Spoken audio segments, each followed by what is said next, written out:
Hello friends, welcome to Honey GS classes. July 25th, 26th and 27th daily current affairs with GS points. Hindu Express, Reenadu and PI videos. So ఈరోజు మనకి number of articles సబ్జెక్ట్లో updates వచ్చాయి. Polity ఉంది, economy ఉంది, science and technology లోపల space ఉంది, defence ఉంది, others అని చెప్పేసి ఉంది. తర్వాత ఎకాలజీ అంశాలు ఉన్నాయి, జాగ్రఫీ అంశాలు ఉన్నాయి, ఆర్ట్ అండ్ కల్చర్ అంశాలు ఉన్నాయి, డిజాస్టర్ మేనేజ్మెంట్ అని చెప్పేసి ఒక టైఫూన్ వార్తల్లో ఉంది, international relations, India plus America ఉంది, ఇండియా ఒక ఇంటర్నేషనల్ ఇన్స్టిట్యూషన్కి అధ్యక్షురాలిగా ఎన్నికైంది. సో నెక్స్ట్ చూస్తే అవార్డ్స్ ఉన్నాయి, కమిటీలు ఉన్నాయి, నియామకాలు అని చెప్పేసి ఉన్నాయి. తెలంగాణ అంశాలు ఒక 5 నుంచి 6 అంశాలు కనిపిస్తున్నాయి. కాబట్టి ఈ 3 days కరెంట్ అఫైర్స్లో గ్రూప్ 2 ఎగ్జామ్లో మనం ఒక 2 నుంచి 3 ప్రశ్నలు గెస్ చేయవచ్చు, అంటే ఎక్స్పెక్ట్ చేయవచ్చు. కనీసం ఒక 1 క్వశ్చన్ అయితే తప్పనిసరిగా వస్తుంది, సబ్జెక్ట్ అప్డేట్స్ ఎక్కువ ఉన్న కారణంగా. సో ఫస్ట్ చూస్తే 25, 26, 27లో మనకి 25, 26 డే ఆఫ్ ఇంపార్టెన్స్ ఉంది. సో 25 చూస్తే వరల్డ్ డ్రోయింగ్ ప్రివెన్షన్ డే అని చెప్పేసి ఇది WHO జరుపుతుంది. సో WHO అని చెప్పేసి చూసుకోవాలి. సో ఇది తెలుగులో అర్థం ఏంటి అంటే డ్రోయింగ్ ప్రివెన్షన్ అంటే నీటిలో మునగకుండా నిరోధించే దినం అని చెప్పేసి పిలుస్తాం. చాలా మంది చిన్నపిల్లలు ఈ నీటిలో కొట్టుకుపోతారు కదా, సో అట్లా ఉండదని చెప్పేసి ఒక అవేర్నెస్ కోసం చెప్పేసి జూలై 25ని WHO కండక్ట్ చేస్తుంది. థీమ్ ఏంటి అంటే ఎనీవన్ కెన్ డ్రౌన్, ఎవరైనా మునగొచ్చు, నో వన్ షుడ్, ఎవరు మునగద్దు అని చెప్పేసి. అంటే థీమ్ ఎలా పనిచేస్తుంది అంటే ఎవరైనా మునిగిపోయే ప్రమాదము అవకాశం ఉంటుంది. సో అందుకోసం అని చెప్పేసి అందరికీ స్విమ్మింగ్ రావాలని చెప్పేసి ఎవరు మునగద్దు అని చెప్పేసి థీమ్ తీసుకోవడం జరిగింది. జనరల్లీ మనకి ఇటువంటి డేస్ని మనం స్కిప్ చేస్తాం, అంత ఫేమస్ డే కాదు. బట్ ఇండియా ఈసారి స్పెషల్గా పిఐబి న్యూస్లో వచ్చింది, సెలబ్రేట్ చేస్తుంది. కాబట్టి ఈ డే అండ్ థీమ్ మనం గుర్తుపెట్టుకోవాలి. అదేవిధంగా ఈరోజు గవర్నమెంట్ యొక్క ఇనిషియేటివ్ ఏంటని చెప్పి చూస్తే ఇండియా ఫస్ట్, ఇటువంటి కరెంట్ అఫైర్స్ మనకి వార్తల్లో ఉంది అంటే ఎగ్జామ్లో వచ్చేందుకు అవకాశం ఉంటుంది. India first pond based swimming pool, అంటే మనకు ఈ చెరువు ఆధారిత స్విమ్మింగ్ పూల్ని వెరీ ఫస్ట్ టైం వెస్ట్ బెంగాల్లో ఉన్న బైకుంఠపూర్లో ప్రారంభం చేయడం జరిగింది. సో ఏంటి బైకుంఠపూర్లో వెస్ట్ బెంగాల్ అని చెప్పేసి India first pond based swimming pool అని చెప్పేసి పిలుస్తాం. ఇది ఎందుకోసం అంటే ఈ వెస్ట్ బెంగాల్లో ఉన్న 6 to 10 ఇయర్ ఏజ్ గ్రూప్ వాళ్ళకి స్విమ్మింగ్ నేర్పిస్తారట.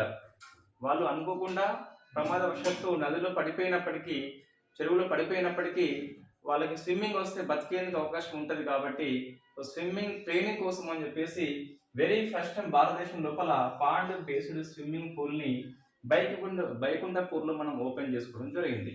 కాబట్టి బైకుంఠపూర్ మన ప్లేస్ బాగా గుర్తుపెట్టుకోవాలి, ఇండియా ఫస్ట్ కాబట్టి.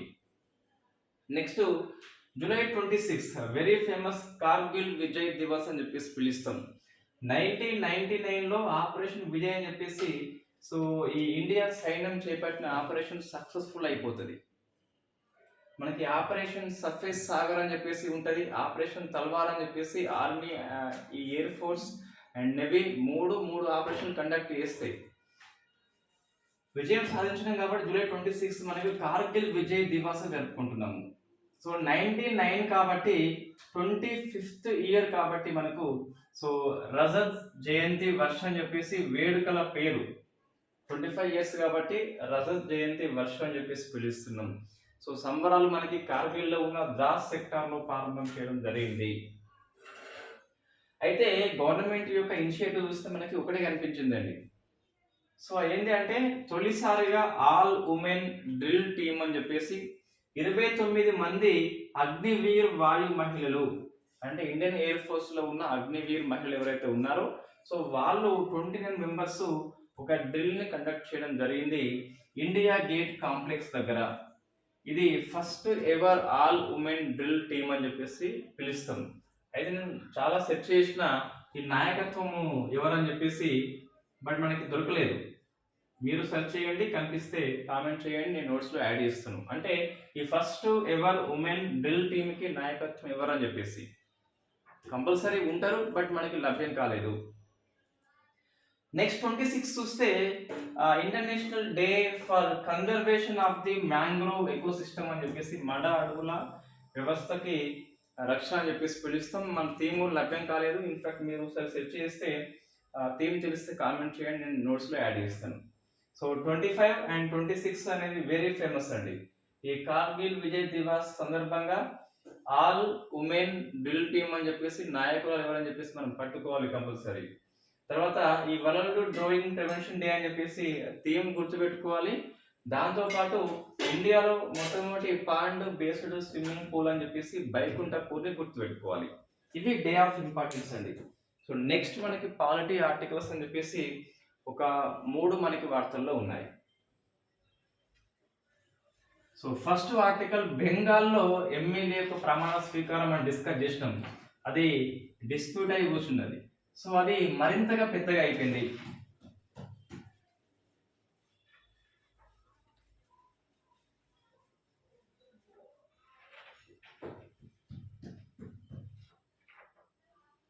ఓకే, సో బెంగాల్లో వాస్తవంగా ఏమైంది అంటే, ఎందుకు వార్తల్లో ఉంది అంటే, సో ఆర్టికల్ నెంబర్ 104 ఆర్టికల్లో ఉంది, ప్లస్ 193 ఆర్టికల్లో ఉంది.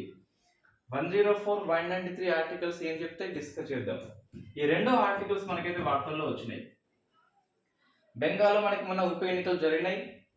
ఇద్దరు ఎమ్మెల్యేలు ప్రమాణ స్వీకారం కోసం అని చెప్పేసి వివాదం స్టార్ట్ అయింది. సో ఇద్దరు ఎమ్మెల్యేలు తృణమూల్ కాంగ్రెస్ పార్టీ వాళ్ళు గెలవడం జరిగింది. వీళ్ళు ప్రమాణ స్వీకారం చేసినాకనే సభ యొక్క కార్యకలాపాల్లో హాజరు కావాల్సి ఉంటుంది. సో అయితే ఈ ప్రమాణ స్వీకారం గురించి సో మనకి రాజ్యాంగంలో ఎక్కడ ఉంది ఆర్టికల్లో అంటే ఈ 99 ఆర్టికల్లో ఉంటుంది అండ్ 188 ఆర్టికల్లో ఉంటుంది. ఇది ఎంపీలు, ఇదేమో ఎమ్మెల్యే గురించి ప్రమాణ స్వీకారం గురించి మాట్లాడుతుంది.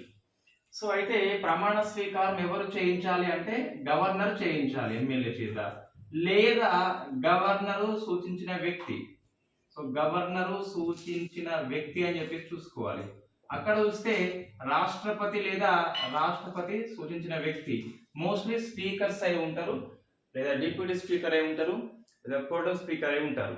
సో అది ఫస్ట్ లోక్సభ లేదా ఆ కొత్త అసెంబ్లీ ఎన్నికల తర్వాత సెషన్ అయితే గిట్ట మనకి ఏముంటదంటే ఈ సభా సభ్యుల ప్రమాణ స్వీకారం చేయించేది గవర్నరు, లేదా గవర్నరు ఎవరైతే వ్యక్తిని సూచిస్తే ఆ వ్యక్తి చేయించవచ్చు. అయితే గవర్నర్ అంటే జనరల్లీ ఎవరైనా స్పీకర్ కి సూచిస్తారు. జనరల్లీ గవర్నర్ స్పీకర్ని ఎంచుకోలేదు. ఎందుకోసం అంటే మనకి అర్థం కాదు. సో డిప్యూటీ స్పీకర్ని ఎంచుకోవడం జరిగింది. ఏమైంది అంటే ప్రమాణ స్వీకారం చేయించాల్సిన గవర్నరు స్పీకర్నే కాకుండా డిప్యూటీ స్పీకర్ని ఎంచుకున్నాడు. సరే అని చెప్పేసి ఆ రోజు సభ స్టార్ట్ అవుతుంది. సభకి స్పీకర్ రావడం జరిగింది. సభకి స్పీకర్ వచ్చినాక సభకి ప్రెసిడింగ్ ఆఫీసర్గా ఎవరు పనిచేస్తారు? స్పీకరే పనిచేస్తాడు. ఇద్దరు ఎమ్మెల్యేలు కనిపించారు డిప్యూటీ స్పీకర్కి. డిప్యూటీ స్పీకర్ ప్రమాణ స్వీకారం చేయించాల్సి ఉండే, వై బికాస్ గవర్నరు చెప్పాడు కాబట్టి. ఈ డిప్యూటీ స్పీకర్ ఏమనుకున్నాడు అంటే, అరే స్పీకర్ ఉండగా నేనెందుకు చేయిస్తా అని చెప్పేసి, సో నువ్వు చేయించమని చెప్పి స్పీకర్కి చెప్పాడు. సో స్పీకర్ చేయించడం జరిగింది ఆ ఇద్దరు ఎమ్మెల్యేలతోని ప్రమాణ స్వీకారం. సో పేర్లు మనకి అవసరం లేదు ఎవరని చెప్పేసి, ఎవరు పేర్లు అడగరు మనకు. West Bengal public service commission పరీక్ష రాస్తే ఇంకా అప్పుడు అవసరం ఉంటుంది. ఎవరైనా రాస్తే గూగుల్ సెర్చ్ చేయండి, ఈజీగా మన నేమ్స్ దొరుకుతాయి. సో ఇప్పుడు ఏమైంది అంటే సభా కార్యకలాపాలు స్టార్ట్ అయినాయి. స్టార్ట్ అయినాక ఇన్ఫాక్ట్ ఇద్దరు ఎమ్మెల్యేలు వచ్చి సభకి హాజరు కావడం జరిగింది. సభ యొక్క చర్చల్లో కూడా వాళ్ళు పాల్గొన్నారు. సో అప్పుడు రాజ్ భవన్ వాళ్ళకి నోటీస్ పంపింది, మీరు ఈరోజు సభకి హాజరయ్యారు, సభా కార్యకలాపాల్లో హాజరయ్యారు కాబట్టి మీరు 500 రూపీస్ ఫైన్ చెల్లించమని చెప్పేసి, మీరు రాజ్యాంగాన్ని ఉల్లంఘన చేశారు కాబట్టి 500 రూపీస్ ఫైన్ అని చెప్పేసి ఒక నోటీస్ పంపింది ఇద్దరు ఎమ్మెల్యేలకు. ఎందుకు పంపింది అంటే, మీరు 193 ఆర్టికల్ ప్రకారము ప్రమాణ స్వీకారం చేయకుండానే సభా కార్యకలాపాల్లో హాజరు కావడం జరిగింది. వాళ్ళు ఏమంటారు, మేము ప్రమాణ స్వీకారం చేసినాగా అంటే ఇట రాజ్ భవన్ ఏమంటుంది అంటే, మేము చెప్పిన వ్యక్తి డిప్యూటీ స్పీకర్, మీరు చేసిన వ్యక్తి స్పీకర్ అని చెప్పేసి ఇది గవర్నర్ చెప్పిన వ్యక్తి కాదు కాబట్టి ప్రమాణ స్వీకారం చెల్లదు కాబట్టి మీరు 500 రూపీస్ ఇవ్వాల్సిందని చెప్పేసి వాళ్ళు చెప్తే వాళ్ళు సుప్రీంకోర్టుకి పోవడం జరిగి సుప్రీంకోర్టు పరిశీలన చేస్తుంది. సుప్రీంకోర్టు నాకు తెలిసి ఆ గవర్నర్కి చివాట్లు పెట్టేస్తుంది. ఒక రాజ్యాంగబద్ధ పదవి స్పీకర్, రాజ్యాంగబద్ధ పదవి. జనరల్లీ ఏం కావాలి, స్పీకర్ అందుబాటులో లేనప్పుడు వేరుగా స్పీకర్ అందుబాటులో ఉన్నప్పుడు ప్రమాణ స్వీకారం చేయమని చెప్పి స్పీకర్కి చెప్పాల్సి ఉండే, బట్ చెప్పలేకపోయిండు డిఫరెంట్ రీజన్స్ వల్ల.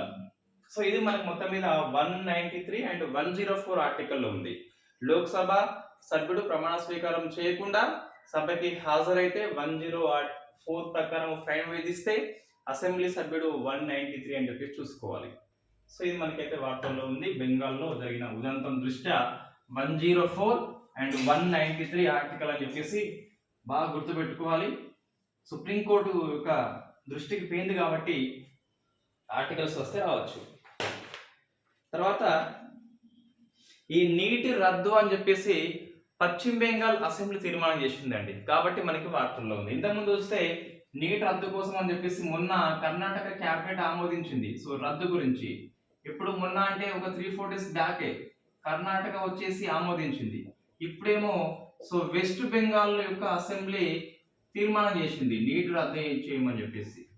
సో నీట్ ఏంటి మనకంటే ఈ మెడిసిన్ లోపల దేశవ్యాప్తంగా ప్రవేశాల కోసం అని చెప్పేసి ఎన్టీఏ కండక్ట్ చేసే ఎగ్జామ్ పేరు NEET exam.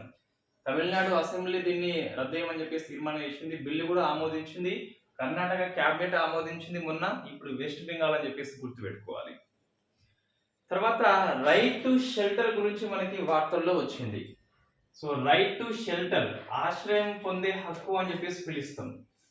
So right to shelter is fundamental right అని చెప్పేసి సుప్రీంకోర్టు మరొకసారి తీర్పు చెప్పడం జరిగింది.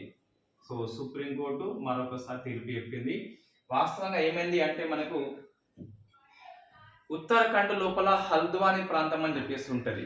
ఆ ప్రాంతంలో రైల్వేల అభివృద్ధి కోసం అని చెప్పేసి కొన్ని ఇన్ఫ్రాస్ట్రక్చర్ డెవలప్మెంట్ కోసం అని చెప్పేసి ఒక రోడ్ని ఏర్పాటు చేస్తున్నారు. అదే ప్రాంతం లోపల అంతకుముందు ఆశ్రయం పొందుతున్న కొంతమంది ఉన్నారు. సో రైల్వే ఏమంటుంది అంటే మాకు సో ఇన్ఫ్రాస్ట్రక్చర్ అవసరం కాబట్టి మీరు ఖాళీ చేయమని చెప్పేసి సో వాళ్ళని అంటే ఏవైతే గుడిసెలు ఉంటే వాటిని కంప్లీట్గా తీసి పడేసింది అట. So infra versus in fact shelter, వాళ్ళకి షెల్టర్ ఉన్నది అవసరము, రైల్వేకేమో ఈ సదుపాయాలు పెంచుకోవాలని చెప్పేసి ఉన్నది, డెవలప్మెంట్ అని చెప్పేసి మనం మాట్లాడుకోవచ్చు. సుప్రీంకోర్టుకి వెళ్తే సుప్రీంకోర్టు ఏమన్నది అంటే రెండింటి మధ్య మీరు బ్యాలెన్స్ పాటించండి, వాళ్ళని ఇప్పటికిప్పుడు పంపిస్తే వాళ్ళు ఎలా పోతారు అని చెప్పేసి సమయం ఇవ్వండి అని చెప్పేసి వాళ్ళకు సరైన ప్రత్యామ్నాయ ఏర్పాట్లు చేసినాకనే ఖాళీ చేయమని చెప్పేసి సుప్రీంకోర్టు తీర్పు చెప్పిన నేపథ్యంలో right to shelter is a fundamental right అని చెప్పేసి మనం గుర్తుపెట్టుకోవాలి. అయితే ఇది ఏ ఆర్టికల్లో నిర్గూఢంగా ఉంది, అంతర్భాగంగా ఉందని చెప్పేసి చూస్తే 19(1)E అని చెప్పేసి కొంతమంది చెప్తారు, బట్ ఆర్టికల్ నెంబర్ 21 కిందికి వస్తుంది. సుప్రీంకోర్టు యొక్క మన వ్యాఖ్యానం చూస్తే గిట్ట ఆర్టికల్ నెంబర్ 21 కిందికి ఎక్కువ వస్తుంది. ఒక 100 అనుకుంటే 99% వస్తుంది దీని కిందికి, 1% మాత్రము 19(1)E కిందికి వస్తుంది. సో ఇక్కడ చూస్తే ఆర్టికల్ 21లో మనకు రైట్ టు లైఫ్ అని చెప్పేసి పిలుస్తాం కదా, సో జీవించే హక్కు అని చెప్పేసి పిలుస్తాం. ఇంతకుముందు ఇటువంటిది కేసుకి రిఫరెన్స్ కేసు అని చెప్పేసి ఉంటుంది. ఆ కేసు చూస్తే మనకు ఏంటి ఓల్గా టెల్లిస్, మనం దీన్ని డిస్కస్ చేసినాం ఇంతకుముందు ఈ కేసు పేరు. So Olga Tellis versus Bombay municipal corporation. So Olga Tellis versus Bombay municipal corporation case విషయంలో సుప్రీంకోర్టు తీర్పు చెప్పింది. సో వాళ్లకు జీవనోపాధి పొందే హక్కు, ఆశ్రయం పొందే హక్కు అనేది ఆర్టికల్ 21 జీవించే హక్కులో అంతర్భాగం అని చెప్పేసి అప్పుడు సుప్రీంకోర్టు చెప్పింది. ఇటువంటి కేసు ఎప్పుడు వచ్చినా రిఫరెన్స్ గా 1985 కేసు అని చెప్పేస్తుంది. కొన్ని కేసెస్ యొక్క ఇయర్స్ గుర్తుపెట్టుకోవాలి, అటువంటి ఇయర్ కేసు ఉన్నటువంటి కేసు ఇది.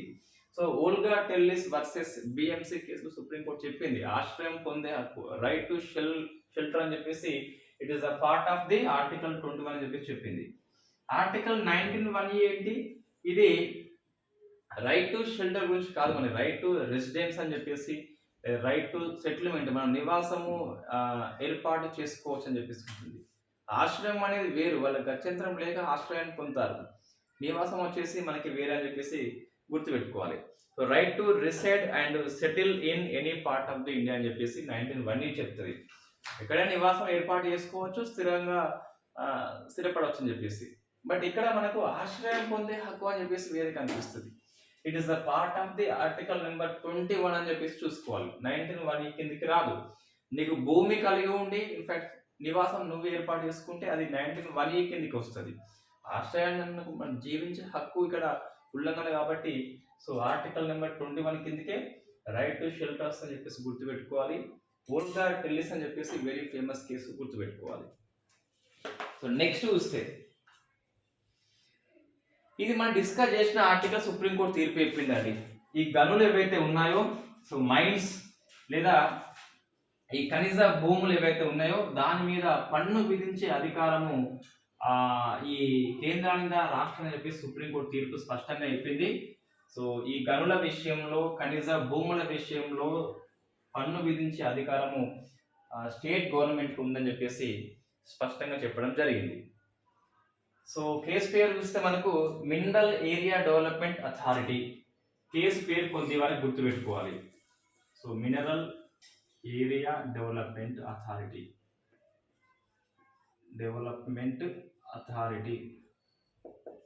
వర్సెస్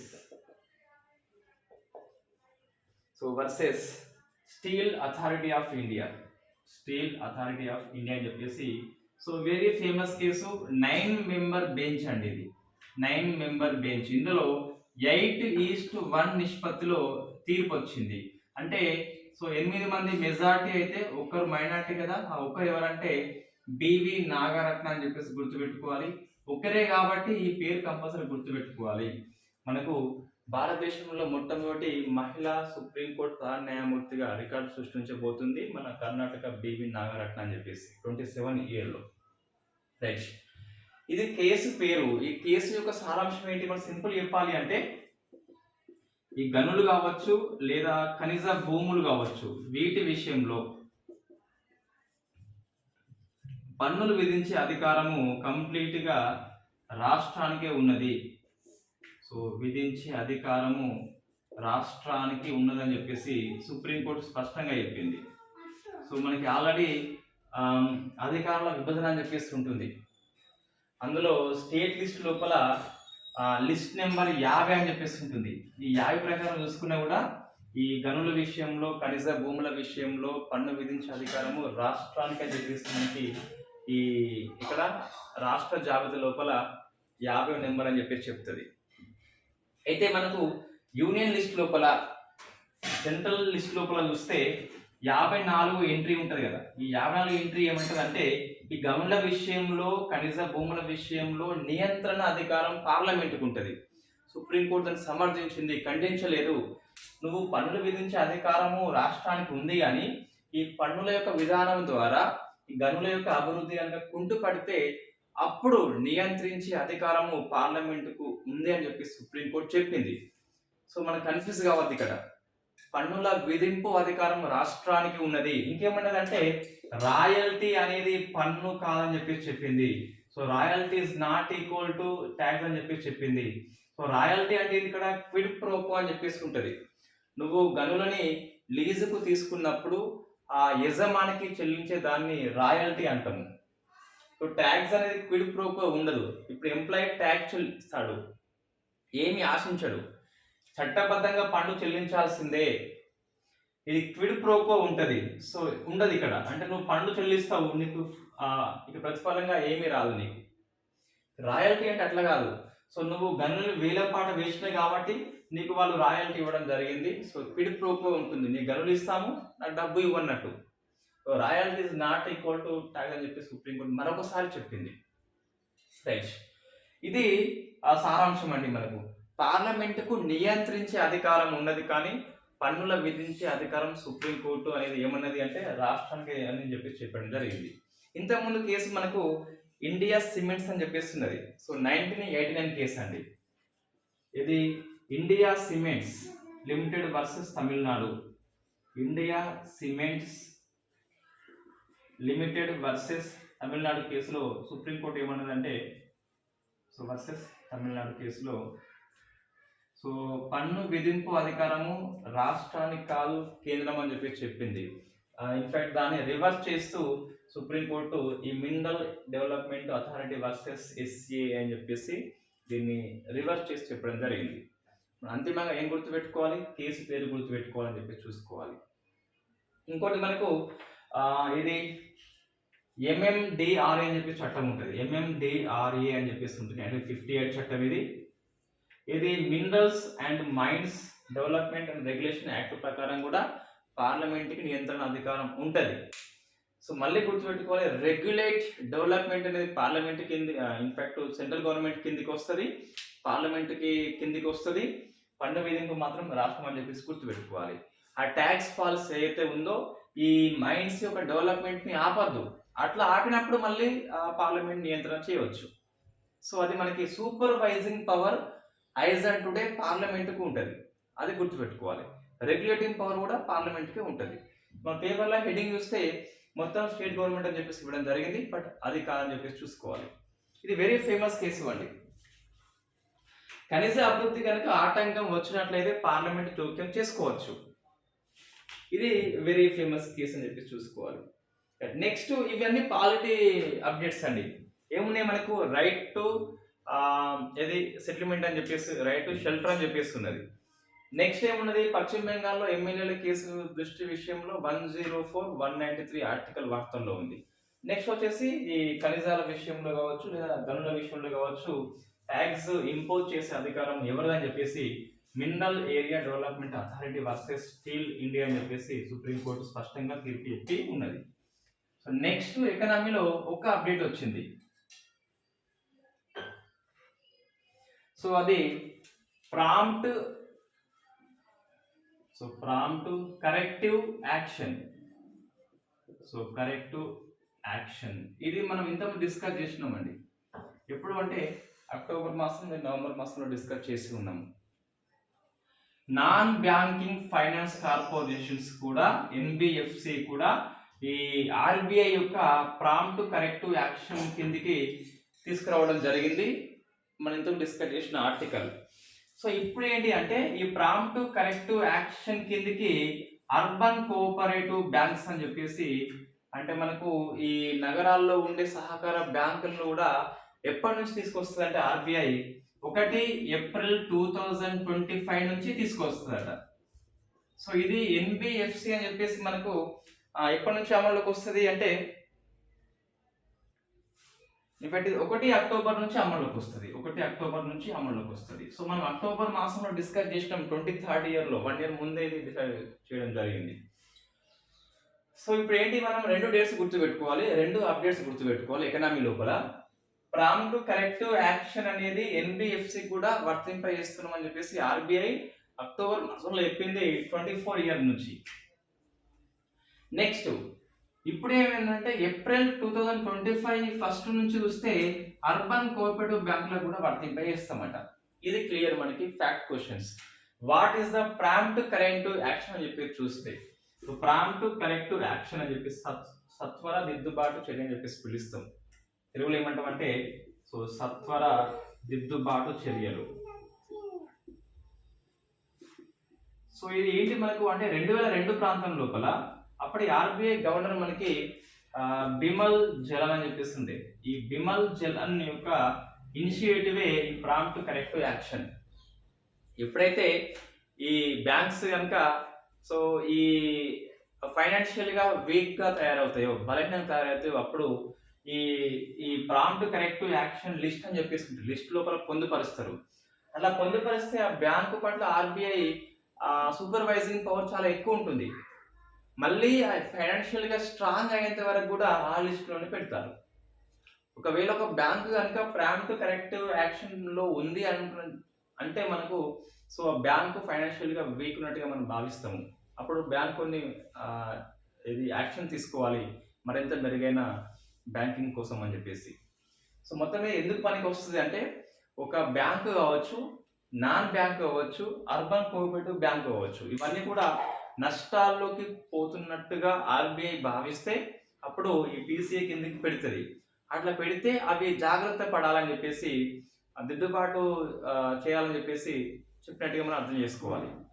సో ఇప్పుడు ఈ పీసీఏని కూడా ఈ అర్బన్ కోఆపరేటివ్ బ్యాంక్కి అప్లై చేస్తున్నాము April 1, 2025 అని చెప్పేసి చూసుకోవాలి. ఇది మన ఎకనామీ అండి. సో 2002లో వెరీ ఫస్ట్ దీన్ని బిమల్ జలం అని చెప్పేసి తీసుకోవడం జరిగింది.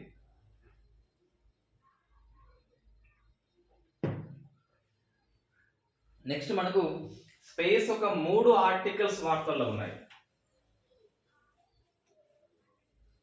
సో 3 ఆర్టికల్స్ వార్తల్లో ఉన్నాయి.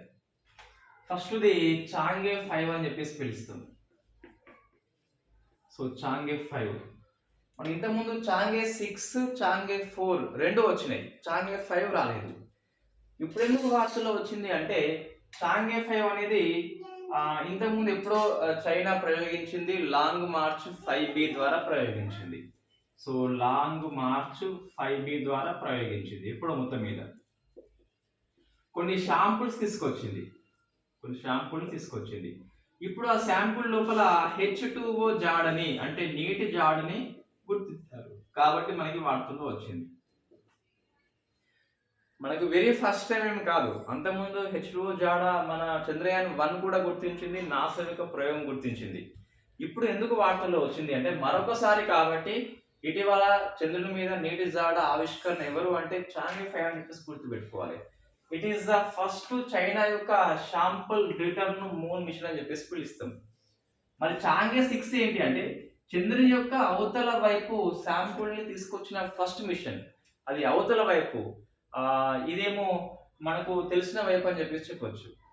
ఇది ఫస్ట్ టైం ఏం కాదు శాంపుల్ రిటర్న్ తీసుకురావడం, చైనా ఫస్ట్ టైం అవుతుంది. ఈ చాంగే 6 ఏంటి అంటే చంద్రుని యొక్క అవతల వైపు ఫస్ట్ ల్యాండింగ్ అయింది చాంగే 4 అండి. సో చాంగే 4 ఏంటి అంటే చంద్రుని యొక్క ఫార్ సైడ్ వైపు అవతల వైపు ఫస్ట్ టైం ల్యాండింగ్ అయింది. చాంగే 6 ఏంటి మనకి మొన్న వార్తల్లో వచ్చింది కదా, April, May మాసం లోపల. ఏంటి ఇది నమూనాలని బయటకు తీసుకొచ్చింది. ఇది వెరీ ఫస్ట్ టైం అవతల వైపు నుంచి. చాంగే 5 ఏంటి అంటే చైనా యొక్క ఫస్ట్ శాంపుల్ రిటర్న్ అని చెప్పేసి పిలుస్తాం. సో ఇది నీటి జాడను ఆవిష్కరణ చేసింది కాబట్టి వార్తల్లో వచ్చింది. నెక్స్ట్ అంతరిక్షంలో పవర్ గ్రిడ్ అని చెప్పేసి ఏర్పాటు చేస్తుంది అట. సో ఇది ఫస్ట్, సెకండ్ మనకు అంతరిక్షంలో పవర్ గ్రిడ్. ఇది నమస్తే తెలంగాణ ఆర్టికల్. అంతరిక్షంలో పవర్ గ్రిడ్, ఉపగ్రహాలు విద్యుత్ కోసం అని చెప్పేసి సోలార్ సెల్స్ మీద డిపెండ్ కావాలని చెప్పేసి లో ఎర్త్ ఆర్బిట్ లో దీన్ని ఏర్పాటు చేయబోతున్నారు అట ఒక ప్రైవేట్ స్టార్ట్అప్ కంపెనీ. దాని పేరు వచ్చేసి స్టార్ క్యాచర్ ఇండస్ట్రీస్, గుర్తుపెట్టుకోవాలి. So star catcher industries.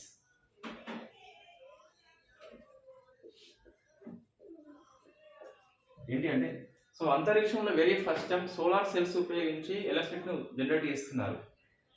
ఎవరు అంటే లో ఎర్త్ ఆర్బిట్ లోపల. ఇది star catcher industries from Florida company, అంటే అమెరికా కంపెనీ అని చెప్పేసి గుర్తుపెట్టుకోవాలి. ఈ స్టార్ట్అప్ పేరు అండి, ఇది ఎక్కడ ఉన్నది మనకు అమెరికాలోని ఫ్లోరిడా రాష్ట్రం లోపల అని చెప్పేసి చూసుకోవాలి.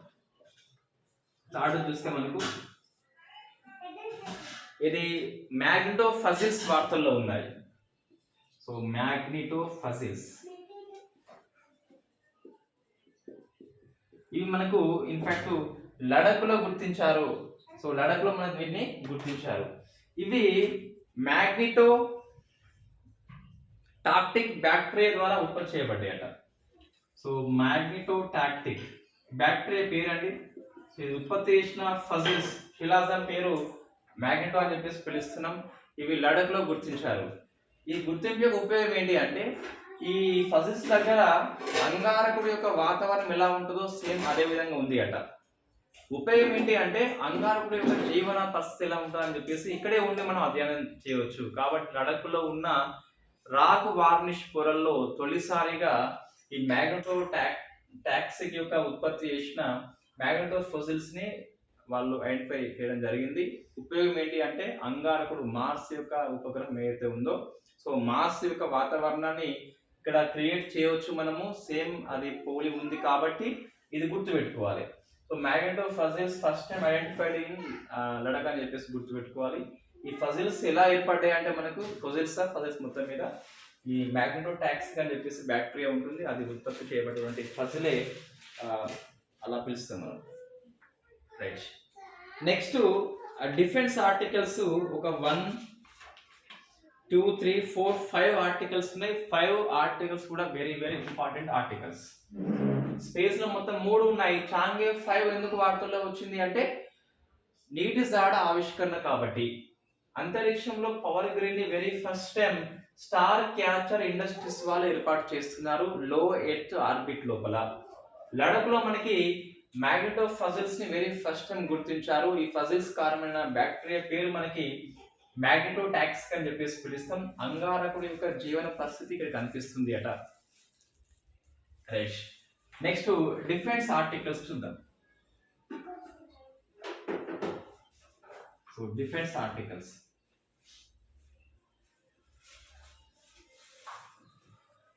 Exercise conquest 2024. So exercise conquest 2024 ఇది మంగోలియా హోస్ట్ చేస్తుంది. It is multilateral military exercise అంటే బహుళ దేశాలు దీనిలో హాజరవుతున్నాయి. మల్టీలాటరల్ ఓర్వైంది, బట్ మనం కంటిన్యూ చేద్దాం.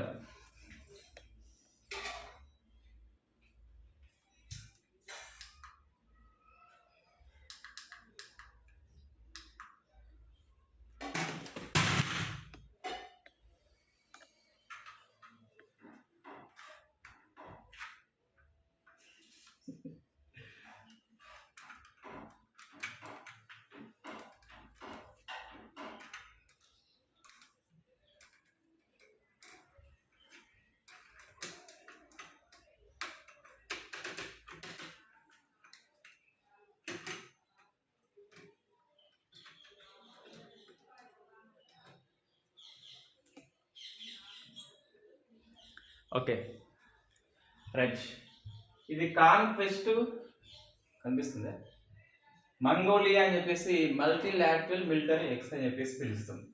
అయితే ఇందులో ఇండియా కూడా హాజరవుతుంది.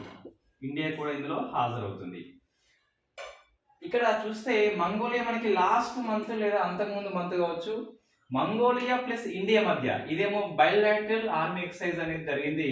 దాని పేరు మనకి నోమాడిక్ ఎలిఫెంట్ అని చెప్పేసి పిలుస్తాం. సో నోమాడిక్ ఎలిఫెంట్ అని చెప్పేసి పిలుస్తాం. ఇది మేఘాలయలో ఉన్న ఊమ్రోయిలో జరిగింది. సో ఇక్కడ చూస్తే మనకి ఇప్పుడు వార్తల్లో ఉంది ఎక్సర్సైజ్ కాన్క్వెస్ట్ 24 అయితే సో మంగోలియా హోస్ట్ చేస్తుంది. It is the multilateral army exercise అని చెప్పేసి పిలుస్తాం. ఇందులో ఇండియా కూడా హాజరవుతుంది. సో ఇండియా మంగోలియా రెండింటి మధ్య చూస్తే ద్వైపాక్షిక ఆర్మీ విన్యాసం అని చెప్పేసి నోమాడిక్ ఎలిఫెంట్ పేరు. సో ఇది మేఘాలయలో ఉన్న ఊమ్రోయి ప్రాంతం వచ్చేసి పోస్ట్ చేయడం జరిగింది. రైట్. నెక్స్ట్ డిఫెన్స్ ఆర్టికల్ చూస్తే ఈ సముద్ర అన్వేషణ కోసం అని చెప్పేసి మనం ఒక సబ్మెర్సిబుల్ పంపుతున్నాం కదా, సముద్రయాన్ అని చెప్పేసి పిలుస్తాం. సో దాని యొక్క నౌక కోసం అని చెప్పేసి ఇండియాలో ఉన్న ఈ కోలకత్తాలో ఉన్న garden reach ship builders GRSC అనే సంస్థ నిర్మాణం చేస్తుంది ఒక సముద్ర నౌకని. సో ఈ ఒప్పందం ఎవరు అంటే national centre for polar ocean research NCPOR సంస్థ ఒప్పందం చేసుకున్నది GRSC తోని. కోలకత్తాలో ఉంటుంది GRSC అని చెప్పేసి సముద్ర నౌక నిర్మాణం చేయమని చెప్పేసి NCPOR సంస్థ ఒప్పందం చేసుకున్నది. ఇది మినిస్ట్రీ ఆఫ్ ఎర్త్ సైన్స్ కింద పనిచేస్తుంది. సముద్రంలోకి వెళ్ళి విలువైన ఖనిజాల గుర్తింపు కోసం అని చెప్పేసి మనము ఈ మత్స్య 6000 అని చెప్పేసి ఒక నౌక తయారు చేసుకుంటున్నాం. అది GRSCకి ఇవ్వడం జరిగింది. సో ఇది సేమ్ అని చెప్పేసి నాకు డౌట్ ఉన్నది, మేబీ సేమ్ కాకపోవచ్చు, చూద్దాం. మొత్తం మీద ఇప్పుడు మనం ఏం గుర్తు పెట్టుకోవాలి అంటే NCPOR ప్లస్ GRSC మధ్య కొనుగోలు ఒప్పందం జరిగింది. సముద్రంలో ఉన్నటువంటి ఖనిజాల అన్వేషణ కోసం అని చెప్పేసి నౌక తయారు చేసే రెస్పాన్సిబిలిటీ GRSCకి NCPOR అప్పగించింది. ఇది మనకి వార్తల్లో ఉంది. సో నెక్స్ట్ బ్రహ్మోస్ క్షిపణి వ్యవస్థ విజయవంతమైంది. సో బ్రహ్మోస్ కాదు, ఇన్ఫాక్ట్ బాలిస్టిక్ మిసైల్ వ్యవస్థ, sorry. So ballistic missile defence system అని చెప్పేసి phase 2 అండి ఇది. సో phase 2 పరీక్ష సక్సెస్ఫుల్ గా ఒడిషా నుంచి డిఆర్డిఓ విజయవంతంగా ప్రయోగించింది. మనం దీన్ని డిఫెన్స్ ఇయర్ రౌండప్ మనం చేసి ఉన్నాం 2024లో. జనవరి మాసం నుంచి మే వరకు 5 months current affairs with basic concept చేసి ఉన్నాం కదా, అందులో డిస్కస్ చేసినాం మనం. ఇది బాలిస్టిక్ మిసైల్ డిఫెన్స్ సిస్టమ్ అని చెప్పేసి మన దగ్గర ఉన్నది. వీటిని జనరల్ గా ఇంటార్సెప్టార్ మిసైల్స్ అని చెప్పేసి పిలుస్తాం. అంటే ఏంటి అంటే మనము దాడి చేయడం కాదు, దాడిని అడ్డుకోవడం అని చెప్పేసి పిలుస్తాం. దాన్ని ఇంటర్సెప్టార్ అని చెప్పేసి అర్థం వస్తుంది. మనం దాడి చేయడం కాదు, వాళ్ళు దాడి చేస్తే మనం కొన్ని అడ్డుకోవాలి కదా. సో అటువంటి వాటిని మనము ఈ బాలిస్టిక్ మిసైల్ డిఫెన్స్ సిస్టమ్ అని చెప్పేసి పిలుస్తాం. అందులో phase 2ని సక్సెస్ఫుల్ గా లాంచ్ చేయడం జరిగింది మొన్న ఆ మధ్యన, అంటే 24 కావచ్చు 26 కావచ్చు మొత్తం మీద. అయితే మనకి బిఎండి phase 1 మనం డిస్కస్ చేసినాం ఆల్రెడీ. phase 1ని ఏంటివి? It is also interceptor missiles, అంటే మనకి అడ్డుకునేటి అని చెప్పేసి అర్థం వస్తుంది. ఇందులో రెండు ఉంటాయి. ఇందులో ఒకటేమో ఇది పృథ్వీ ఎయిర్ డిఫెన్స్ సిస్టమ్ అని చెప్పేసి ప్యాడ్ ఉంటుంది, ఇంకోటేమో అడ్వాన్స్డ్ ఎయిర్ డిఫెన్స్ అని చెప్పేసి ఉంటుంది. ఈ పృథ్వీ ఎయిర్ డిఫెన్స్ ని మనము ప్రద్యుమ్న అని చెప్పేసి పిలుస్తాం. సో ప్రద్యుమ్న అని చెప్పేసి పిలుస్తాం. అదే అడ్వాన్స్డ్ ఎయిర్ డిఫెన్స్ ని మనము అశ్విన్ అని చెప్పేసి పిలుస్తాం. ఇవన్నీ పేర్లు అండి, మిసైల్స్ పేరు, ఇవన్నీ అడ్డుకుంటాయి. సో ప్రద్యుమ్న ఒకటి, అశ్విన్ ఒకటి, ప్రజెంట్ మనం పనిచేస్తున్నాయి.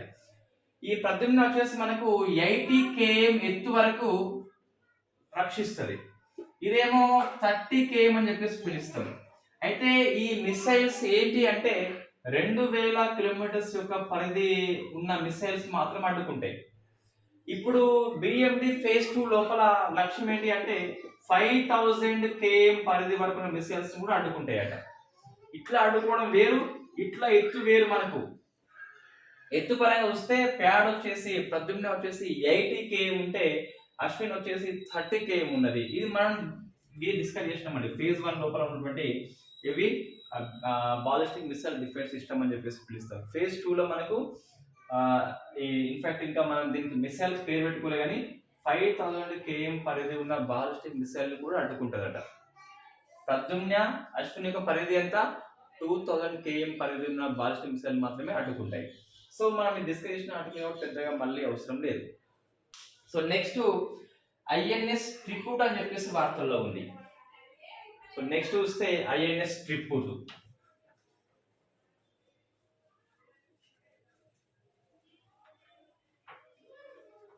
సో ఇది మనకి పిఐబి న్యూస్ అండి.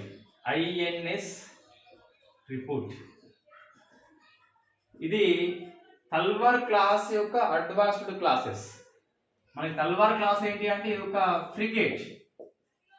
ఫ్రిగేట్ అంటే ఏంటి? యుద్ధ నౌక. సో మనం రష్యా నుంచి వీటిని ఇంపోర్ట్ చేసుకుంటున్నాము. ఈ ఐఎన్ఎస్ ట్రిపుట్ ఏంటి అంటే స్వదేశీయంగా నిర్మాణం చేయబడ్డ మొట్టమొదటి అడ్వాన్స్ తల్వార్ ఐఎన్ఎస్ అని చెప్పేసి పిలుస్తాం. ఇది సో స్వదేశీయంగా తయారు చేయబడ్డ మొట్టమొదటి సో అడ్వాన్స్డ్ తల్వార్ క్లాస్ మిసైల్ ఇది.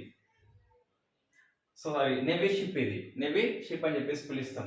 మనము రష్యా నుంచి కొన్ని ఇంపోర్ట్ చేసుకుంటున్నాం ఆల్రెడీ ఈ ఫ్రిగేట్ ని. వాటిని తుషిల్ అని చెప్పేసి పిలుస్తాం, ఇంకోటి తమల్ అని చెప్పేసి పిలుస్తాం. ఈ తుషిల్ వచ్చేసి ఈ సెప్టెంబర్ మాసంలో మన ఇండియాకి వస్తుంది. ఈ తమల్ వచ్చేసి ఫిబ్రవరి మాసంలో, నెక్స్ట్ ఇయర్ ఫిబ్రవరి మాసంలో ఇండియాకి వస్తుంది. వీటికంటే ముందే ఒక అడ్వాన్స్డ్ ఫ్రిగేట్ ని మన గోవా షిప్ యార్డ్ లిమిటెడ్ వాళ్ళు తయారు చేయడం జరిగింది.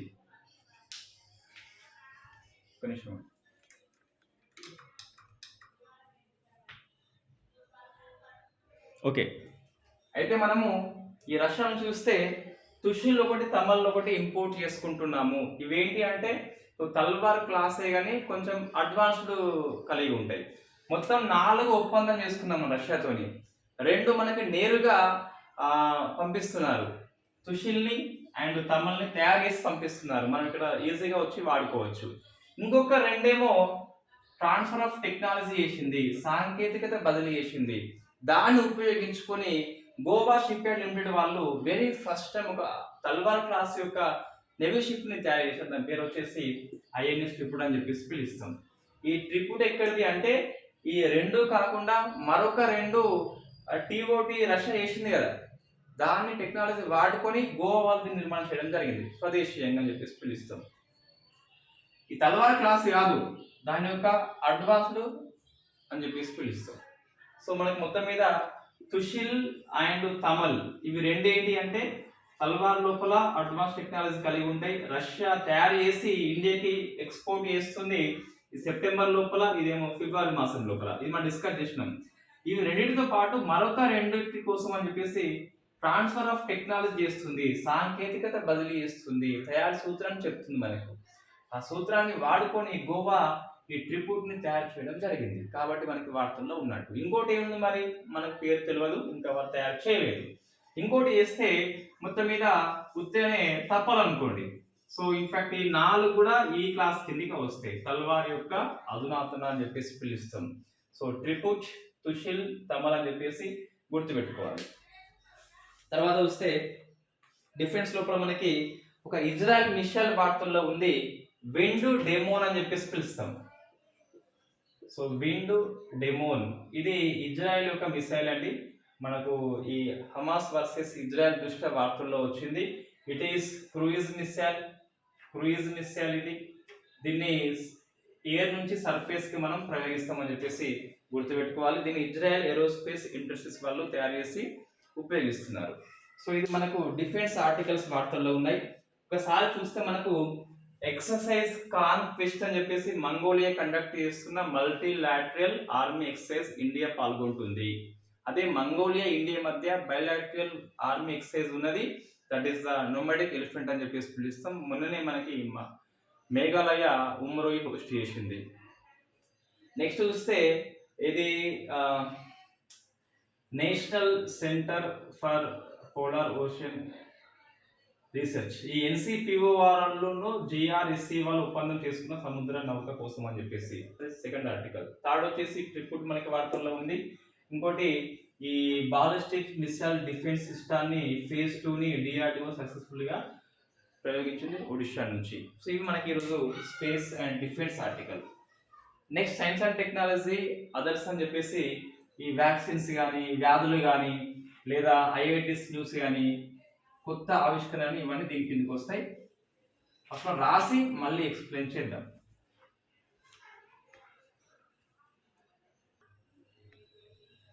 Science and technology, space, defence కాకుండా అదర్స్ అని చెప్పేసి ఒక 6 ఆర్టికల్స్ వార్తల్లో ఉన్నాయి. అన్నీ కూడా ఇంపార్టెంట్ అండి. ఫస్ట్ చూస్తే very first time dark oxygen ని పసిఫిక్ సముద్రం లోపల 13,100 ఫీట్స్ అడుగులో ఆండ్రూస్ ఫీటుమన్ నాయకత్వం లోపల స్కాటిష్ బృందము వెరీ ఫస్ట్ టైం దీన్ని గుర్తించింది. సో ఇక్కడ చూస్తే మనకి పసిఫిక్ సముద్రం తెలుసు పదము, ఇది లోతు తెలుసు, ఆ వ్యక్తి తెలుసు, మనకి ఆ పేర్లు అని చెప్పేసి తెలుసు. ఇక్కడ ఏంటి డార్క్ ఆక్సిజన్. సో ఇక్కడ చూస్తే మనకి ఆక్సిజన్ అనేది ఎలా వస్తుంది అంటే మనకి మొక్కల నుంచి వస్తుంది అని చెప్పేసి, సూర్యకాంతి అవసరం అని చెప్పేసి మనకి 10th క్లాస్లో ఒక ప్రయోగం కనిపిస్తుంది. అయితే సూర్యకాంతి అవసరం లేకుండా, మొక్కలు అవసరం లేకుండా వెరీ ఫస్ట్ టైం ఆక్సిజన్ ఉత్పత్తి అయింది. దట్ ఈస్ కాల్డ్ డార్క్ అని చెప్పేసి పిలుస్తుంది. ఇక్కడ అంటే పసిఫిక్ సముద్రం లోపల 13,100 ఫీట్ అడుగులో. ఇది ఎలా వచ్చింది అంటే మొక్కల నుంచి కాదండి, లోపల మనకి కొన్ని అరుదైన లోహాలు కొన్ని ఉంటాయి, నికెల్ కానీ, కాడ్మియం కానీ, అటువంటి దాని నుంచి కెమికల్ ప్రాసెస్ జరిగి, సో సూర్యకాంతి అవసరం లేకుండా వెరీ ఫస్ట్ టైం వచ్చింది. కాబట్టి ఇది కంపల్సరీ గుర్తుపెట్టుకోవాలి. అరుదైన ఆవిష్కరణ మొట్టమొదటిగా ప్రశ్న వస్తుంది. డార్క్ ఆక్సిజన్ యొక్క తొలి ఉనికి పసిఫిక్ మహాసముద్రం లోపల 13,100 ఫీట్స్ అడుగులో ఆండ్రూస్ ఫీట్మన్ నాయకత్వం లోపల స్కాటిష్ బృందం వచ్చేసి వెరీ ఫస్ట్ దీన్ని గుర్తించింది. ఆ బృందం వచ్చేసి మెరైన్ సైన్స్ లోపల సముద్రం గురించి అధ్యయనం చేస్తుంది కదా, అందులో పనిచేస్తారట. కాబట్టి మనకి ఈ స్వీట్మన్ పేరు కంపల్సరీ మనం గుర్తుపెట్టుకోవాలి, ప్రశ్న కూడా వచ్చే అవకాశం ఉంటుంది. జనరల్లీ ఆక్సిజన్ ఉత్పత్తికి సూర్యకాంతి అవసరం ఉంటుంది, మొక్కలు అవసరం ఉంటుంది జనరల్గా. అవి రెండింటి అవసరం లేకుండా అరుదైన ఖనిజాల ద్వారా ఫస్ట్ టైం వచ్చింది. కాబట్టి ఇది ఎగ్జామ్ దృష్ట్యా వెరీ ఫేమస్ ఆర్టికల్. నెక్స్ట్ ఈ development of cell free 6G access points కోసం అని చెప్పేసి C.DOT అనే సంస్థ ఐఐటి మండి, ఐఐటి రూర్కీతో ఒప్పందం చేసుకున్నది. ఈ 6G టెక్నాలజీ యొక్క డెవలప్మెంట్ కోసం అని చెప్పేసి C.DOT సంస్థ కృషి చేస్తుంది కదా, అందులో భాగంగానే ఐఐటి మండి, ఐఐటి రూర్కీ అని చెప్పేసి ఒప్పందం చేసుకుంది. నెక్స్ట్ లిస్టేరియాసిస్ అని చెప్పేసి ఒక వ్యాధి మనకి వార్తల్లో ఉంది. సో ఏంటి మనకి తెలుగులో అంటే లిస్టేరియాసిస్. ఇది దేని ద్వారా వస్తుంది మనకు అంటే, ఒక బ్యాక్టీరియా ఉన్నది, లిస్టేరియా మోనోసైటెనిస్ అని చెప్పేసి బ్యాక్టీరియా. సో దీని ద్వారా వస్తుందట మనకి వాంతులు, తిమ్మిర్లు, జ్వరం అని చెప్పేసి వస్తుంది. ఇది అమెరికా లోపల, కెనడా లోపల విజృంభణ చేస్తుంది. కలుషిత ఆహారం ద్వారా వస్తుంది మనకు. సో లిస్టేరియాసిస్ వ్యాధి పేరు. కారణమైన బ్యాక్టీరియా ఏంటి అంటే లిస్టేరియా మోనోసైటెనిస్ అని చెప్పేసి పిలుస్తాం. యుఎస్ఏ ప్లస్ కెనడా విజృంభణ చేస్తుంది. సో నెక్స్ట్ మనకి హంటా వైరస్ వార్తల్లో ఉంది. ఇది ర్యాట్స్, ఎలుకల ద్వారా వస్తుంది. ఎలుకల యొక్క మలం కానీ, యూరిన్ కానీ, సలైవా, లాలజలం కానీ దాని ద్వారా వస్తుంది. సో ఇది యుఎస్ఏ లోపల 4 చనిపోయిన నేపథ్యంలో వార్తల్లో ఉంది. దీని ద్వారా మనకి శ్వాసకోశ వ్యవస్థ ఎఫెక్ట్ అవుతుంది, ఆ కిడ్నీస్ కూడా ఎఫెక్ట్ అవుతుందని చెప్పేసి మనకి పేపర్లో వచ్చింది. ఇన్ఫాక్ట్ ఇది ఎలుక ద్వారానే వస్తుంది. Human to human there is no evidence ఇప్పటికి కూడా లేదు. టీకా లేదని చెప్పేసి గుర్తుపెట్టుకోవాలి. మరి ట్రీట్మెంట్ ఎలా చేస్తారంటే, సో నీకు ఏ లక్షణం కనిపిస్తే ఆ లక్షణానికి ఏ గోళీ వేయాలో ఆ గోళీ వేస్తారు, కానీ టీకా మనకి లేదు. ఇది హంటా వైరస్ ఎలుకల ద్వారా వస్తుందని చెప్పేసి చూసుకోవాలి. రెండు అమెరికా, బట్ మనకి వార్తల్లో ఉన్న వ్యాధులు కాబట్టి ఆ ప్లేస్ని గుర్తుపెట్టుకోవాలి. బ్యాక్టీరియా, వైరస్ అని చెప్పేసి గుర్తుపెట్టుకోవాలి. నెక్స్ట్ సెర్చ్ జీపీటీ అని చెప్పేసి ఓపెన్ AI దీన్ని సృష్టించింది. సో సెర్చ్ జీపీటీ మీన్స్ మనకు గూగుల్ లాగా పనిచేస్తుంది. సెర్చ్ ఇంజన్లో వెరీ ఫేమస్ గూగుల్. మనకి ఏమైనా డౌట్ వస్తే గూగుల్లో సెర్చ్ చేస్తాం కదా, అటువంటిది గూగుల్కి పోటీగా ఓపెన్ AI సంస్థ సెర్చ్ జీపీటీ అని చెప్పేసి దీన్ని తయారు చేస్తుంది. కాబట్టి మనం గుర్తుపెట్టుకోవాలి. నెక్స్ట్ భారతదేశంలో 500వ రేడియో స్టేషన్ అని చెప్పేసి ఐజ్వాల్లో స్టార్ట్ అయింది. సో దాని పేరు వచ్చేసి అప్నా రేడియో 90.0 FM అని చెప్పేసి పిలుస్తాం. సో అప్నా రేడియో 90.0 FM అని చెప్పేసి 90.0 FM అని చెప్పేసి. ఈ 6 ఆర్టికల్స్ లో ఏ స్కిప్ చేయొచ్చండి. ఈ 2 డిసీజ్ ప్లస్ ఈ ఐఐటి న్యూస్ పెద్దగా అవసరం లేకపోవచ్చు. ఈ 3 కాకుండా డార్క్ ఆక్సిజన్ గుర్తుపెట్టుకోవాలి కంపల్సరీ. అండ్ స్వీట్మన్ నాయకత్వంలో స్కాటిష్ మెరైన్ బృందం అని చెప్పేసి వెరీ ఫస్ట్ సముద్రం లోపల దీన్ని గుర్తించింది. ఈ లోతు కూడా గుర్తుపెట్టుకోవాలి. ఎలా అంటే సో ఖనిజాల ద్వారా అని చెప్పేసి చూసుకోవాలి. నెక్స్ట్ సెర్చ్ జీపీటీ అని చెప్పేసి ఓపెన్ AI యొక్క ఆవిష్కరణ. గూగుల్కి పోటీగా ఒక సెర్చ్ ఇంజిన్ తయారు చేస్తుంది. నెక్స్ట్ కమ్యూనిటీ రేడియో స్టేషన్లో మనకి 500 స్టేషన్ కాబట్టి ఒక మైల్ రాయి కాబట్టి మనకి ఐజ్వాల్ పేరు గుర్తుపెట్టుకోవాలి. ఆ రేడియో పేరు వచ్చేసి అప్నా రేడియో 90.0 FM అని చెప్పేసి పిలుస్తాం. నెక్స్ట్ మనకి పర్యావరణ అంశాలు చూస్తే ఒక 4 వార్తల్లో ఉన్నాయండి. 4 కూడా ఇంపార్టెంటే.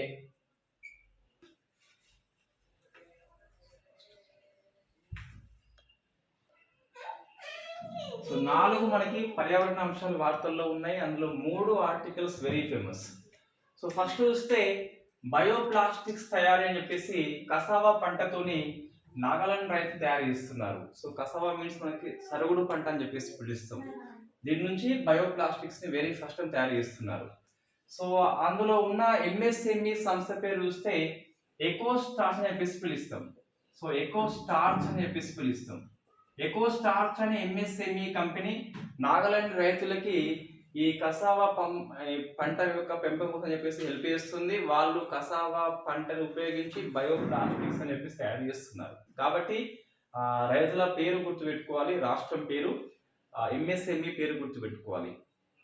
నెక్స్ట్ ఈ పుల్ల మరణాలు అని చెప్పేసి మనకు ఒకటి నివేదిక వచ్చింది. సో 23rd ఇయర్లో 178 పులులు మరణించినాయట. ఇది హైయెస్ట్ అని చెప్పేసి చెప్పొచ్చు ఒక ఇయర్ లోపల. ఏ రాష్ట్రంలో ఎక్కువ అని చెప్పేసి లభ్యం కాలేదు. బట్ మన 23rd కంటే ముందు వస్తే మధ్యప్రదేశ్ రాష్ట్రం లోపల పులులు ఎక్కువ ఉన్నాయి, ఎక్కువ మరణాలు అక్కడనే జరుగుతున్నాయి. నెక్స్ట్ ఎక్కువ జింక్ అండి. ఇది ఆసియాలో మొట్టమొదటి లో కార్బన్ గ్రీన్ జింక్ అని చెప్పేసి ఆ జింక్ పేరు మనకి. సో జింక్ యొక్క ఉత్పత్తి లోపల కార్బన్ ఎమిషన్స్ వస్తలేవట. అటువంటి జింక్ ని మనము గ్రీన్ అని చెప్పేసి పిలుస్తాం కదా. దాని పేరు వచ్చేసి చూస్తే ఎకోజెన్ అని చెప్పేసి పిలుస్తుంది. దీన్ని హిందుస్థాన్ జింక్ లిమిటెడ్ వాళ్ళు తయారు చేశారు. వెరీ ఫస్ట్ టైం మనకి గ్రీన్ స్టీల్ లాంటిదే గ్రీన్ జింక్ అండి. ఇది మీరు ఆన్సర్ చేయండి. గ్రీన్ స్టీల్ తయారు చేసిన సంస్థ పేరు మీరు ఆన్సర్ చేయండి. సంస్థ నేమ్ అని చెప్పేసి ఆన్సర్ చేయండి. నెక్స్ట్ చూస్తే ఇదేంటి ఫస్ట్ ఇది ఎకోజెన్ గ్రీన్ జింక్ పేరు ఏ సంస్థ? హిందుస్థాన్ జింక్ లిమిటెడ్ వాళ్ళు దీన్ని ఆవిష్కరణ చేయడం జరిగింది. వెరీ ఫస్ట్ టైం కాబట్టి గుర్తుపెట్టుకోవాలి. ఆసియా లోపల ఫస్ట్, ఇండియా లోపల కాదు. అంటే ఆసియా పెద్దది కాబట్టి అంత గొప్ప అని చెప్పేసి చూసుకోవాలి. నెక్స్ట్ యుఎన్ వాటర్ ఒప్పందం లోపల 54th కంట్రీ జాయిన్ అయిపోయింది జింబాబ్వే అని చెప్పేసి మనకి. ఆఫ్రికాలో ఇది 11th కంట్రీ అండి. మనకు 3-4 డేస్ కరెంట్ అఫైర్స్ బ్యాక్ లో యుఎన్ వాటర్ ఒప్పందం లోపల 53rd కంట్రీ ఐవరీ కోస్ట్ అని చెప్పేసి మనం డిస్కస్ చేసినాం కదా. 10th కంట్రీ అప్పుడు ఆఫ్రికాలో ఐవరీ కోస్ట్ అయితే, జింబాబ్వే వచ్చేసి 54 కంట్రీ ఓవరాల్ గా చూస్తే ఆఫ్రికాలో 11th కంట్రీ అని చెప్పేసి గుర్తుపెట్టుకోవాలి.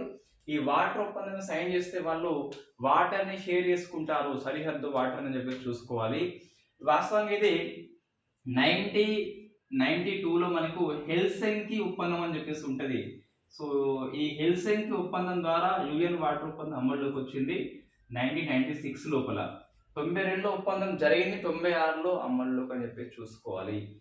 యుఎన్ వాటర్ కన్వెన్షన్ ని జింబాబ్వే కంట్రీ ఆమోదించింది. 54th కంట్రీ అని చెప్పేసి పిలుస్తాం. అది ఆఫ్రికా లోపల 11th కంట్రీ అని చెప్పేసి పిలుస్తాం.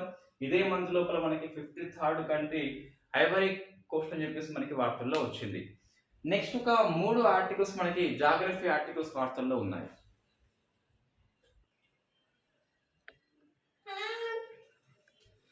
ఇవి geography, art and culture and disaster management మనకి మొత్తం బోర్డు మీద 6 కనిపిస్తున్నాయి. 6 కూడా వెరీ వెరీ ఇంపార్టెంట్.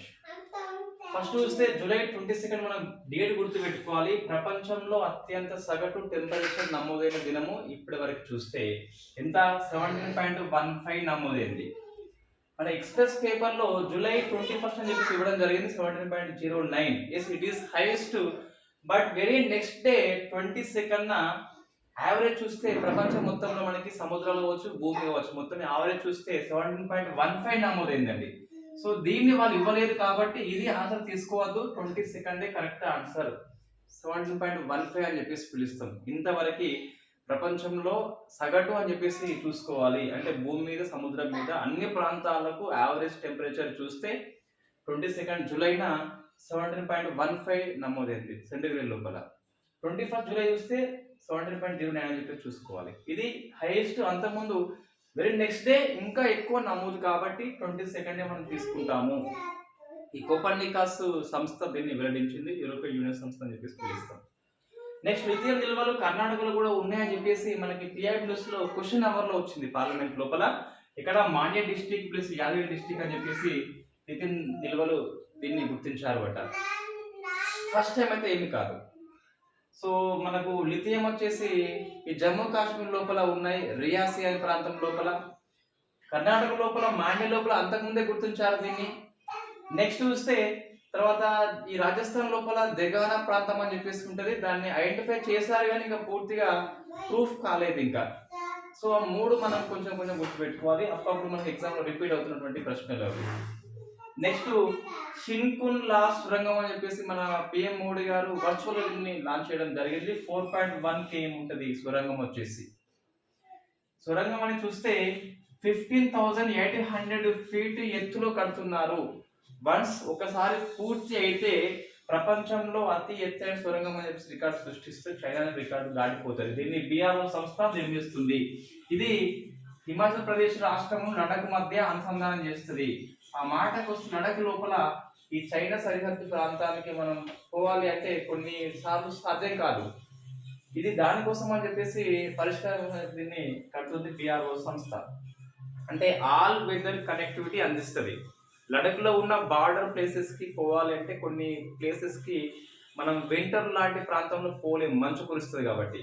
అటువంటి ఏరియాస్ కూడా ఆల్ వెదర్ కనెక్టివిటీ అందిస్తుంది ఈ షిన్కున్లా సొరంగం అని చెప్పేసి. ప్రపంచంలో అతి ఎత్తైన ప్రాంతం లోపల సొరంగం అని చెప్పేసి పిలుస్తాం. ఒకసారి రికార్డ్ స్థాయిలో పూర్తి అయితే గిట్ట. నెక్స్ట్ ఇది టైఫూన్ మనకి వార్తల్లో ఉంది అండి.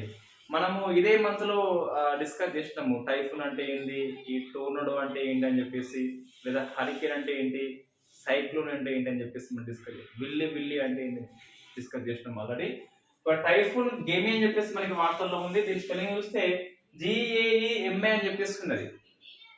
ఈ టైఫున్ గేమిని తైవాన్ లోపల, ఫిలిప్పీన్స్ లోపల విజృంభణ ఇస్తుంది. ఆ నేపథ్యంలో వార్తల్లో వచ్చింది.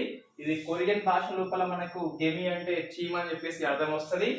అయితే ఈ ఫిలిప్పీన్స్ లోపల కొత్తగా దీనికి వేరే పేరు పెట్టుకున్నారు వాళ్ళు. అది సూపర్ టైఫున్ కరీనా అని చెప్పేసి పిలుస్తాం. ఎందుకు అంటే ఫిలిప్పీన్స్ దేశం లోపల ఇది అత్యధిక ప్రభావితం అవుతుంది కాబట్టి సో వాళ్ళు ఒక పేరు పెట్టుకున్నారు. గెమి కాకుండా సూపర్ టైఫున్ కరీనా అని చెప్పేసి వాళ్ళు పేరు పెట్టుకోవడం జరిగింది.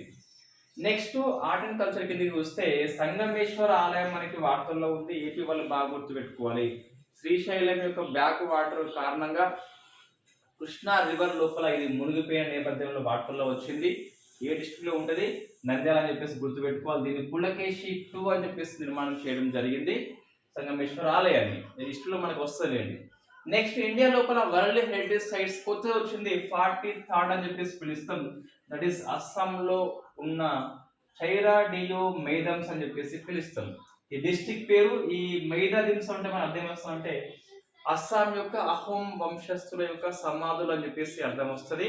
సో ఈ మెయిదమ్స్ అని చెప్పేసి పిలుస్తాం. ఈ డిస్ట్రిక్ట్ పేరు, ఇదేమో సమాధుల పేరు అండి. సో ఇది అస్సాం లోపల మనకి థర్డ్ అండి. అంతకుముందు కజరంగా ఉంది అండ్ మానస ఉంది. అయితే ఈ చరైడియో మెయిదిమ్స్ యొక్క స్పెషల్ ఏంటి అంటే నార్త్ ఈస్ట్ రాష్ట్రం లోపల అస్సాం లోపల మొట్టమొదటి కల్చరల్ కేటగిరీ లోపల గుర్తింపు వచ్చిన వరల్డ్ హెరిటేజ్ సైట్ అని చెప్పేసి అర్థం వస్తుంది. ఇంతకుముందు అన్ని మన నేషనల్ అని చెప్పేసి ఉన్నాయి. ఈ మానస కజరంగా అని చెప్పేసి ఇది ఫస్ట్ ది కల్చరల్ కేటగిరీ కింద ఫస్ట్ అని చెప్పేసి పిలుస్తాం. అస్సాంలోనే కాదు, నార్త్ ఈస్ట్ ప్రాంతం లోపల మొత్తంలో ఇది ఫస్ట్ యొక్క ఇది కల్చరల్ కేటగిరీ లోపల ఫస్ట్ వరల్డ్ హెరిటేజ్ సైట్ అని చెప్పేసి పిలుస్తాం. మనకు ఢిల్లీ లోపల ఈ 46th world heritage sites committee meeting జరుగుతుంది. ఆ మీటింగ్ లోపల ఇది ఆమోదించబడింది. దీంతో పాటు వేరే కంట్రీస్ కూడా ఆమోదించారు. అందులో కొన్ని మనకి పేపర్లో వచ్చినాయి. అవి ఏంటి అంటే గాజా ప్రాంతం లోపల మనకి ఇజ్రాయెల్ వర్సెస్ హమాస్ నేపథ్యంలో గాజా మనకి వార్తల్లో ఉంది కాబట్టి ఆ పేరు మనం కంపల్సరీ గుర్తుపెట్టుకోవాలి. Saint Hilarion. So saint Hilarion compulsory గుర్తుపెట్టుకోవాలి గాజా నేపథ్యం లోపల. దీనికి మరొక పేరు ఏంటి అంటే Tel Amir. So Tel Amir. దీంతో పాటు ఈ మెరేవియన్ చర్చి కాలనీ అని చెప్పేసి మొత్తం 3 ఉంటాయి. ఆ 3ంటికి వచ్చింది.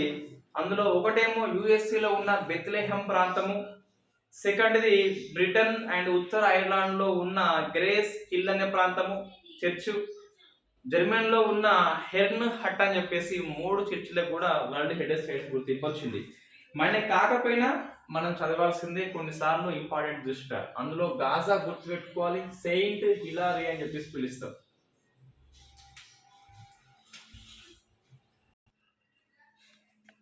ఇవి international relations, affairs and government policy అని చెప్పేసి మొత్తం మనకు వార్తల్లో ఉన్నాయి. సో ఫస్ట్ చూస్తే first cultural property agreement India USA మధ్య జరిగింది. ఈ ఒప్పందం యొక్క ఉద్దేశం ఏంటి అంటే ఇండియా నుంచి అమెరికాకి ఏమన్నా పురాతన వస్తువులు అక్రమంగా రవాణా చేయబడ్డైతే తిరిగి ఇవ్వడం అని చెప్పేసి ఒప్పందం అని చెప్పేసి పిలుస్తాం. బిట్వీన్ ఇండియా అండ్ యుఎస్ఏ మధ్య first cultural property agreement.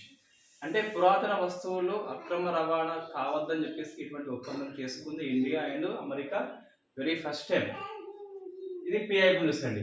Next చూస్తే ఇండియా ఒక ఇన్స్టిట్యూషన్ కి అధ్యక్షుడిగా ఎన్నికైంది. ఏంటి? ఆసియా డిజాస్టర్ ప్రిపేర్డ్నెస్ సెంటర్ అని చెప్పేసి. సో చైనా నుంచి 2024-25 ఇయర్ గాను ఇండియా చైర్పర్సన్ గా ఎన్నికవడం జరిగింది. సో కాబట్టి ఈ ఇన్స్టిట్యూషన్ పేరు గుర్తుపెట్టుకోవాలి. 2 అంశాలు నెక్స్ట్ చూస్తే ఇంటర్నేషనల్ అఫేర్స్ కిందికి వస్తాయి. సో కూటమి లోపల బొలివియా కంట్రీ చేరింది. సో ఆ కూటమి పేరు చూస్తే మనకి మెర్సర్ అని చెప్పేసి అర్థం వస్తుంది. సో ఇది లాటిన్ అమెరికా లోపల అర్థం ఏంటి అంటే సౌతర్న్ కామన్ మార్కెట్ అని చెప్పేసి పిలుస్తాం. అంటే లాటిన్ అమెరికా కంట్రీస్ అన్ని కూడా కామన్ మార్కెట్ కోసం అని చెప్పేసి ఒప్పందం చేసుకుంది. దట్ ఈస్ కాల్డ్ మెర్కోసార్ అని చెప్పేసి ఉన్నది. ఇందులో అర్జెంటీనా ఉంది అట, బ్రెజిల్ ఉన్నది, ఉరుగ్వే ఉంది, పరాగ్వే ఉంది, వెనిజులా ఉండే బట్ 2016లో వెనక్కి పోవడం జరిగింది. కొత్తగా బొలివియా వచ్చింది కాబట్టి మన ఇండియా కూటమి కాకపోయినా కొన్నిసార్లు గుర్తుపెట్టుకోవాలి. సో కామన్ మార్కెట్ మీన్స్ వాళ్ళ ఈ ఒప్పందం చేసుకున్న కంట్రీస్ మధ్య goods and services and peoples యొక్క మూమెంట్స్ అనేది ఈజీగా అయిపోతుంది, కదలికలు అనేది ఈజీగా అయిపోతుంది అని చెప్పేసి గుర్తుపెట్టుకోవాలి. లాటిన్ అమెరికా దేశంలో సౌతెర్న్ కామన్ మార్కెట్ గా ప్రసిద్ధిగాంచిన ఈ మెర్కోసార్ లోపల బొలివియా కొత్తగా వచ్చింది. ఆల్రెడీ అర్జెంటీనా ఉంది, బ్రెజిల్ ఉంది, ఉరుగ్వే ఉంది, పరాగ్వే అని చెప్పేసి చూసుకోవాలి. నెక్స్ట్ సో జపాన్ లో వరుసగా 15వ ఏడాది జనాభా క్షీణింపు అని చెప్పేసి మనకి ఈనాడు పేపర్లో వచ్చిన ఆర్టికల్. సో ఇక్కడ జనాల కంటే మరణాలు ఎక్కువనే కాబట్టి జనాభా క్షీణించిపోతుంది. వరుసగా 15వ ఏడాది కాబట్టి ఒకసారి ఈ కంట్రీ పేరు గుర్తుపెట్టుకోవాలి.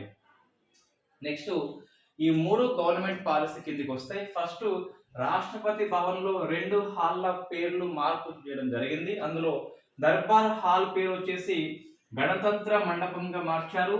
అశోక్ హాల్ పేరు వచ్చేసి అశోక్ మండపంగా మార్చారు. జస్ట్ ఇక్కడ పేర్లు మాత్రం మార్పు అండి. దర్బార్ హాల్ అనేది గణతంత్ర మండపంగా మారితే అశోక్ హాల్ వచ్చేసి అశోక్ మండపంగా మారింది. నెక్స్ట్ ఒక గవర్నమెంట్ స్కీమ్ ని పొడిగించారు. ఏది? ఎలక్ట్రిక్ మొబిలిటీ ప్రమోషన్ స్కీమ్ అని చెప్పేసి ఫేమ్ 2 స్కీమ్ అయిపోయిన తర్వాత 1 ఏప్రిల్ నుంచి ఇది అమల్లోకి వచ్చింది. ఎలక్ట్రిక్ వెహికల్స్ యొక్క ప్రోత్సాహం కోసం అని చెప్పేసి 31 జూలై వరకు అంటే 4 మంత్స్ పాటు 500 కోట్లతో దీన్ని ఇంప్లిమెంట్ చేస్తున్నాం. ఎలక్ట్రిక్ 3 వీలర్ కావచ్చు, ఈ రిక్షా, ఈ కార్ట్ అని చెప్పేసి 2 వీలర్ కావచ్చు. సో ఇప్పుడు దీన్ని మరొక 2 మంత్స్ పొడిగించారు, ఆగస్ట్ సెప్టెంబర్ అని చెప్పేసి. ఈ పెట్టుబడి కూడా 500 కోట్లని 778 కోట్లు చేయడం జరిగింది. ఎలక్ట్రిక్ మొబిలిటీ ప్రమోషన్ స్కీమ్ యొక్క గడువుని మరొక 2 మంత్స్ పొడిగించారు. మనకి బడ్జెట్ లో వచ్చిన స్కీమ్ ఇది. ఇన్ఫాక్ట్ మరొకసారి మనకి ఈ రోజు పేపర్లో అయితే వచ్చింది. 2 మంత్స్ అని చెప్పేసి చూసుకోవాలి. నెక్స్ట్ ఈ ఉపహార్ పోర్టల్ వార్తల్లో ఉంది. దీన్ని నేషనల్ ఇన్ఫర్మేషన్ సెంటర్ అని చెప్పేసి NIC రూపొందించింది. ఇక రాష్ట్రపతికి అంతకుముందు మాజీ రాష్ట్రపతులకి కొన్ని గిఫ్ట్ వస్తాయి కదా, ఆ గిఫ్ట్లు కొన్నిటిని ఎంపిక చేసి వేలంపాట చేస్తారు. ఆ వేలంపాట చేస్తే డబ్బు వస్తుంది కదా, ఆ డబ్బుని పిల్లల కోసం అని చెప్పేసి ఉపయోగిస్తారట. సో దానికోసం అని చెప్పేసి ఈ ఉపహార్ పోర్టల్ ని NIC సంస్థ రూపొందించింది. రాష్ట్రపతి, మాజీ రాష్ట్రపతి యొక్క గిఫ్టెడ్ ఐటమ్స్ ఏవైతే ఉంటాయో వాటిని కొన్నిటిని వేలంపాట చేస్తారు. ఆ సొమ్ము వస్తే ఆ సొమ్ముని కాస్త పిల్లలకి అవసరం ఉన్న వాళ్ళకి ఇస్తారట. సో ఇందులో మనకి 3 ఇవన్నీ PIBs, ఈ 3 ప్లస్ ఇవి 2 PIBs, ఈ 2 మాత్రం మనకి కాదని చెప్పేసి చూసుకోవాలి. సో మనకి 2 రిపోర్ట్స్ వార్తల్లో ఉన్నాయి. ఫస్ట్ చూస్తే state of food security and nutrition in world అని చెప్పేసి వెరీ ఫేమస్ రిపోర్ట్. మనం ఇంతకుముందు UPSC యొక్క ప్రీవియస్ ఇయర్ క్వశ్చన్ అండి. దీన్ని FAO సంస్థ, వరల్డ్ ఫుడ్ ప్రోగ్రామ్ అని చెప్పేసి WFP, WHO, UNICEF, IFED సంస్థ 5 కూడా ఉమ్మడిగా దీన్ని తయారు చేస్తాయి. ఇంతకుముందు UPSCలో ఈ సంస్థల పేర్లు వచ్చినాయండి. సో మనం గుర్తుపెట్టుకోవాలి కంపల్సరీ. రిపోర్ట్ థీమ్ చూస్తే ఫైనాన్సింగ్ టు ఎండ్ హంగర్ అని చెప్పేసి ఉన్నది. అంటే ఆకలి ముగింపు కోసం అని చెప్పేసి ఫైనాన్స్ అవసరం అని చెప్పేసి థీమ్ కనిపిస్తుంది. ప్రపంచంలో ప్రతి 11 మందిలో ఒకరు ఆకలితో ఉన్నారట, అంటే 9% అని చెప్పేసి చెప్పొచ్చు. సో సంఖ్యలో చూస్తే 713 నుంచి 757 మిలియన్స్ అని చెప్పేసి చెప్పొచ్చు. ప్రాంతీయంగా చూస్తే అత్యధిక శాతం చూస్తే ఫస్ట్ ఆఫ్రికా 20.4% ఉంటే ఆసియా 8.1 ఉంది. శాతం పరంగా ఆఫ్రికా ఎక్కువ అయితే మంది పరంగా చూస్తే ఆసియా అని చెప్పేసి 384.5 మిలియన్స్. ఏం గుర్తుపెట్టుకోవాలంటే ఈ ఇండెక్స్ లోపల శాతం పరంగా ఎక్కువ ఆఫ్రికా అని చెప్పేసి ఉంది 20.4 అయితే. నెక్స్ట్ ఈ ప్రజల పరంగా చూస్తే ఆసియా ఎక్కువ ఉంది. సెకండ్ రిపోర్ట్ చూస్తే వరల్డ్ గొప్ప స్థలాలు అని చెప్పేసి మనకు టైమ్ మ్యాగజైన్ ఇచ్చింది. అందులో ఇండియా నుంచి 2 వచ్చినాయి. ఒకటి మనం చాక్లెట్స్, ఇది హైదరాబాద్ కంపెనీ. ఈ చాక్లెట్స్ వచ్చేసి వెస్ట్ గోదావరిలో ఉన్న కోకో అనే దాంతో తయారు చేస్తారట. సెకండ్ది నార్ రెస్టారెంట్, ఇది హిమాచల్ ప్రదేశ్ రాష్ట్రం లోపల ఉంటుంది. ఇవి రిపోర్ట్స్ అండి. ఈ రిపోర్ట్స్ కాకుండా మనం స్పోర్ట్స్ చూస్తే చదువుకోండి, ఇవి ఈజీగా ఉన్నాయి. 2034 వింటర్ ఒలింపిక్స్ కావచ్చు లేదా పార్ ఒలింపిక్స్ కావచ్చు యుఎస్ఏలో ఉన్న సాల్ట్ లేక్ సిటీ హోస్ట్ చేస్తుంది, గుర్తుపెట్టుకోవాలి. నెక్స్ట్ ప్యారిస్ ఒలింపిక్స్ స్టార్ట్ అయింది. మనం ప్యారిస్ ఒలింపిక్స్ అయిపోయినాక ఒకసారి క్లాస్ చేద్దాం. నోట్స్లో ఉన్నాయి బట్ మళ్ళీ క్లాస్ చేస్తాను పూర్తిగా. ప్యారిస్ ఒలింపిక్స్ మనకి ముగిసిన తర్వాత సో ఈ అథ్లెటిక్ పథకాలు ఎవరు అని చెప్పేసి, ఇండియా పథకాలు ఎన్ని అని చెప్పేసి అవన్నీ డిస్కస్ చేద్దాం. నెక్స్ట్ ఈ అవార్డ్స్ లోపల చూస్తే షారుఖ్ ఖాన్ బొమ్మ మీదుగా కొన్ని గోల్డ్ కాయిన్స్ ని ఫ్రాన్స్ లో ఉన్న గ్రెవిన్ మ్యూజియం వాళ్ళు రిలీజ్ చేయడం జరిగింది. మనం బోర్డు కొంచెం ఇష్యూ ఉంది, అది అడ్జస్ట్ చేసుకోవాలి. సో గ్రెవిన్ మ్యూజియం చూస్తే ఇది పారిస్ లో ఉంటది. ఇది బంగారపు నాణ్యాలు కూడా రిలీజ్ చేసింది షారుఖ్ ఖాన్ బొమ్మ మీదుగా. ఇది బాలీవుడ్ యాక్టర్స్ లోపల ఫస్ట్ అని చెప్పేసి పిలుస్తాం. ఇండియాలో మనకి అంతకుముందు గాంధీ పేరు మీద ఉన్నది కాబట్టి ఓవరాల్ గా చూస్తే సెకండ్ పర్సన్ బాలీవుడ్ యాక్టర్స్ లోపల ఫస్ట్ అని చెప్పేసి పిలుస్తాం. సో గ్రెవిన్ మ్యూజియం మనకి ప్యారిస్ లో ఉంటుంది. ఇట్లా ప్రశ్న వస్తుంది, మ్యూజియం ఎక్కడని చెప్పి ప్రశ్న వస్తుంది. షారుఖ్ ఖాన్ బొమ్మల మీదుగా మనకి బంగారం నాణ్యాలు విడుదల అని చెప్పేసి గుర్తుపెట్టుకోవాలి. సెకండ్ అవార్డు చూస్తే మనకు ఫ్రెంచ్ ఆర్ట్స్ అండ్ లెటర్స్ అని చెప్పేసి మన ఇండియన్కి వచ్చింది. ఆయన పేరు రహెబ్ అల్లానా. సో రహెబ్ అల్లానా పేరు గుర్తుపెట్టుకోవాలి. ఫ్రెంచ్ లెటర్స్ అండ్ ఆర్ట్స్ అనే అవార్డు రహెబ్ అల్లానా. ఈ రెండు అవార్డ్స్ కూడా కొద్ది వరకు ఇంపార్టెంటే. నెక్స్ట్ ఒక కమిటీ మనకి వార్తల్లో ఉంది. ఈ బడ్జెట్ లోపల మనకు నేషనల్ కోఆపరేటివ్ పాలసీ అని చెప్పేసి కొత్తది మనకు దాన్ని తయారు చేయబోతున్నారు. జాతీయ సహకార విధానం అని చెప్పేసి దీనికోసం మనం కమిటీ నియామకం చేసిండు. కమిటీ పేరు మనకి సురేష్ ప్రభాకర్ అని చెప్పేసి ఆ కమిటీ రిపోర్ట్ ఇచ్చింది. ఆ రిపోర్ట్ ప్రకారము ఆ పాలసీ తయారు చేస్తారట. సో బడ్జెట్ ప్రసంగం చూస్తే గిట్ట మన నిర్మలమ్మ చెప్పింది, మేము త్వరలోనే నేషనల్ కోఆపరేటివ్ పాలసీ తయారు చేస్తామని చెప్పేసి. అందుకోసం ఎప్పుడో నియామకం చేసిన కమిటీ రిపోర్ట్ ఇచ్చింది. ఆ కమిటీలో మొత్తం 48 మెంబర్స్ ఉంటారని చెప్పేసి గుర్తుపెట్టుకోవాలి. సురేష్ ప్రభు అని చెప్పేసి దీనికి నాయకత్వం వహించాడు. సురేష్ ప్రభు అని చెప్పేసి చూసుకోవాలి. నెక్స్ట్ సర్పు వినాష్ 2.0 ఆపరేషన్ వార్తల్లో ఉంది. ఇది ఇండియన్ ఆర్మీ యొక్క ఉగ్రవాద ఏరివేత operation in Jammu Kashmir. So 55 మంది ఉగ్రవాదుల కోసం అని చెప్పేసి దీన్ని కండక్ట్ చేస్తుంది. కాబట్టి ఇంతవరకు ఇండియన్ ఆర్మీ యొక్క పెద్ద ఆపరేషన్ లోపల ఇదే అని చెప్పేసి మన పేపర్లో ఇవ్వడం జరిగింది. నెక్స్ట్ అపాయింట్మెంట్ చూస్తే మనకు శేఖర్ కపూర్, ఇది పిఐబి న్యూస్ కిందికి వస్తుంది. International film festival of India director గా నియామకం పొందింది. మనకు ఈ గోవా లోపల ఇంటర్నేషనల్ ఫిల్మ్ ఫెస్టివల్ జరగబోతుంది. దాని డైరెక్టర్ గా శేఖర్ కపూర్ అని చెప్పేసి నియామకం చేయడం జరిగింది. తెలంగాణ చూస్తే మనం మొత్తం మీద ఎన్ని ఉన్నాయి, 6 ఆర్టికల్స్ ఒకసారి రాసి ఎక్స్ప్లెయిన్ చేద్దాం.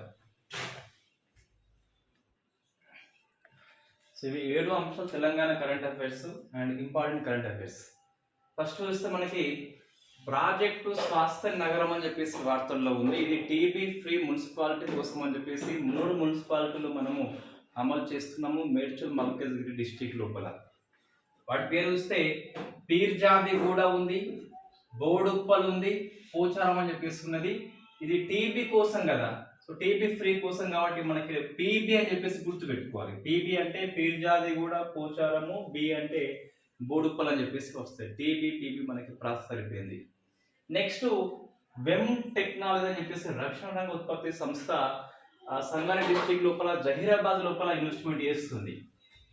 నెక్స్ట్ మిత్సుబిషి కెమికల్స్, ఒక పెట్రోకెమికల్ సంస్థ, Japan the very famous, Hyderabad లో ఇన్వెస్ట్మెంట్ చేస్తుంది. 2 కంపెనీల పేర్లు గుర్తుపెట్టుకోవాలి ఇక్కడ అని చెప్పేసి గుర్తుపెట్టుకోవాలి. నెక్స్ట్ ఒక మహిళ నియామకం వార్తల్లో ఉంది, కే పద్మజ అని చెప్పేసి. సౌత్ సెంట్రల్ రైల్వే లోపల మొట్టమొదటి woman principal chief commercial manager అని చెప్పేసి పిలుస్తాం. So principal chief commercial manager అని చెప్పేసి అర్థం వస్తుంది.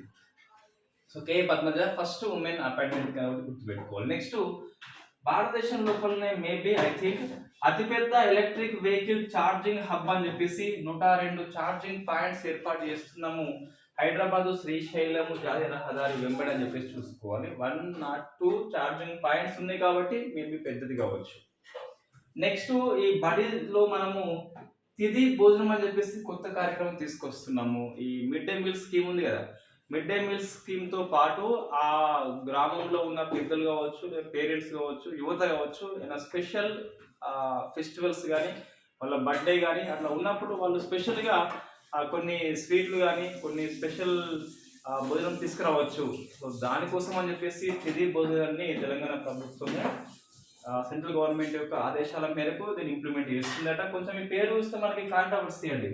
సో తిది మనకి ఎక్కువ ఈ చావుకు సంబంధించిన తిండి అని చెప్పేసి పిలుస్తాం జనరల్లీ. నెక్స్ట్ అర్చరావు దన్నమనేని, ఈమె ఇన్ఫాక్ట్ మనకు యూకే పౌరసత్వం కలిగి ఉన్నది, బట్ ఇక్కడ హైదరాబాద్ వాసి ఇంతకు ముందు చూస్తే. సో బ్రిటిష్ లోపల మంచి అవార్డు వచ్చింది, members of the order of the British empire అని చెప్పేసి పిలుస్తాం. సో తెలంగాణ వాసి కాబట్టి అవార్డు బ్రిటిష్ అవార్డు కాబట్టి గుర్తుపెట్టుకోవాలి. 7 కరెంట్ అఫైర్స్ కూడా కొద్ది వరకు ఇంపార్టెంట్. ఇది మనకు July 25 and 26 and 27 current affairs. So మనకి సండే అండ్ మండే అందుబాటులో ఉండలేము కాబట్టి మనకు బడ్జెట్ క్లాస్ నేను కంపల్సరీ మండే ఈవినింగ్ చేసి ట్యూస్డే పొద్దున అప్లోడ్ చేస్తాను. సో బడ్జెట్ నేను ప్రింట్ తీసుకున్నా, ఆల్మోస్ట్ నోట్స్ కూడా అయిపోతుంది. సో ఇదే మన నోట్స్ ఉంటుందండి. దీంట్లో కొంచెం ఏమైనా అవసరం ఉంటే రాస్తున్నాం, కానీ వేరే నోట్స్ అయితే మనకి ఉంటుంది. సో కంప్లీట్గా బడ్జెట్లో ట్యాక్సెస్ మొత్తం 3 చాప్టర్స్ ఉంటాయి మనకి. ట్యాక్సెస్ విషయంలో మార్పులు వచ్చినాయా వస్తే డిస్కస్ చేద్దాం. ఆ ట్యాక్సెస్ గురించి బ్రీఫ్గా జిఎస్ పాయింట్లో కొన్ని పాయింట్స్ వస్తాయి. సెకండ్, ఈ బడ్జెట్ లోడ్లు అని చెప్పేసి ఉంటాయి కదా, సో అవి ఎంత ఉందని చెప్పేసి శాతాలు గుర్తుపెట్టుకోవాలి. ఆ లోడ్లు యొక్క నిర్వచనం అని చెప్పేసి బేసిక్ కోసం మనం డిస్కస్ చేద్దాం. థర్డ్, కొన్ని స్కీమ్స్ ఉంటాయి మనకు, మొత్తం 9 ప్రియారిటీ ఉంటాయి కదా. సో 9 ప్రియారిటీ అని చెప్పేసి 4 రంగాలు అని చెప్పేసి అది డిస్కస్ చేస్తే 3 చాప్టర్స్ వారికి డివైడ్ చేసుకుంటే మన సిలబస్ అయితే అవుతుంది. బడ్జెట్ ఒక 1.5 hour నుంచి 2 hours క్లాస్ అయితే ఉంటుంది.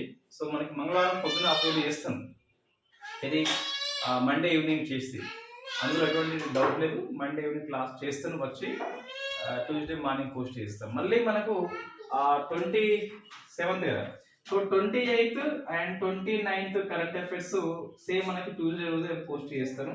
సో కరెంట్ అఫైర్స్ క్లాస్ ఉంటుంది అండ్ బడ్జెట్ స్పెషల్ క్లాస్ మనకు జిఎస్ అకాడమీలో ఉంటుంది. Thank you very much.